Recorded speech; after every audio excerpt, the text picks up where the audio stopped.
મારી પાસે દહીં પડ્યું છે, પણ તમારા બધાની એટલી કમેન્ટ હતી ને તો મેં કીધું લાવ આજે જ કરી નાખું. હું આખી તપેલી બનાવું છું જ્યારે બનાવું ત્યારે, પણ અત્યારે ઘણું બધું દહીં પડ્યું છે તો પછી આટલું બનાવું.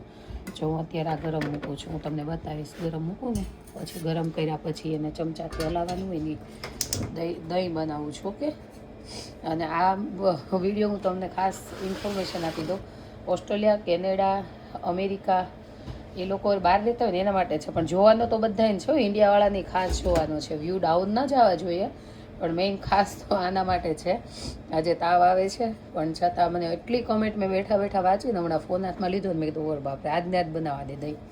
તો આ દૂધ ગરમ મૂક્યું છે મેં અત્યારે.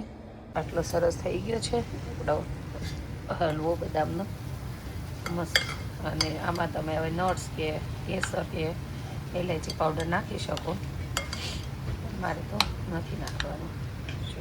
જો આવી રીતે તર વળી ગઈ છે, ગરમ થઈ ગયું છે, તો એને છે ને એમાં ફોન બગડશે ચપચપ કરે એને છે ને ઓનલી ફોર એકાદી મિનિટ કે 30 સેકન્ડ સુધી આમ હલાવી નાખવાનું. એટલે સેજ પાણી હોય ને કદાચ તો એ બળી જાય. હું આવી રીતે કરતી હોઉં છું. એટલે પછી ગેસ બંધ કરી દેવાનો.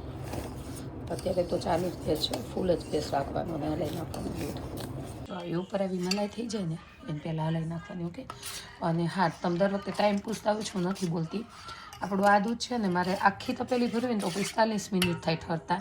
અને શું કહેવાય, આટલું જ છે ને તો આજે 20 મિનિટમાં ઠંડુ થઈ ગયું છે.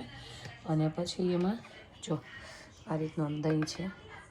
અમારે પતિદેવ તો મોળું ખાય છે એટલે હું એટલું જ નાખું છું દહીં. ઓકે, કારણ કે એને મોળું જોઈએ. આ મારું છે ખાટું, એટલે હું ખાટું દહીં નથી ખાતી, પણ હવે હું છાશ કરું છું એની. તો એને એકદમ હલાવી દેવાનું. અંદર જે દહીં નાખ્યું ને એકદમ મેલ્ટ થઈ જાય ત્યાં સુધી આમાં હલાવી નાખવાનું.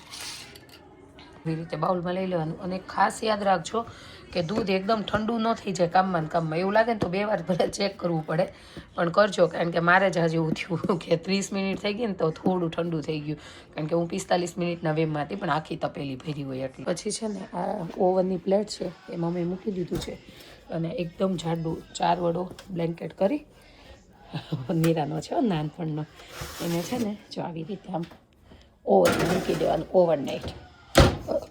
અત્યારે 6 વાગ્યા છે એક્ઝેક્ટ. સવારમાં 6 સવા 6 યાદ આવી જશે ત્યારે લઈ લઈશ. ક્યારેક ભૂલી જાઉં તો 7 વાગી જાય, પણ એક્ઝેક્ટ ઓવરનાઇટ કરી અને મૂકી દેવાનું. અને પછી આપણે શું કહેવાય સવારમાં વહેલું જ ફ્રીજમાં મૂકી દેજો એટલે મસ્ત થઈ જાય. તબિયત સારી નહોતી, રસોઈના કાંઈ ધડા નહોતા, તો કીધું ચાલો બદામનો હલવો કરી નાખું ખાલી ત્યાં થોડોક ખાવા. પતિદેવને એને તો બહારથી મંગાવીને ખાઈ લીધું છે.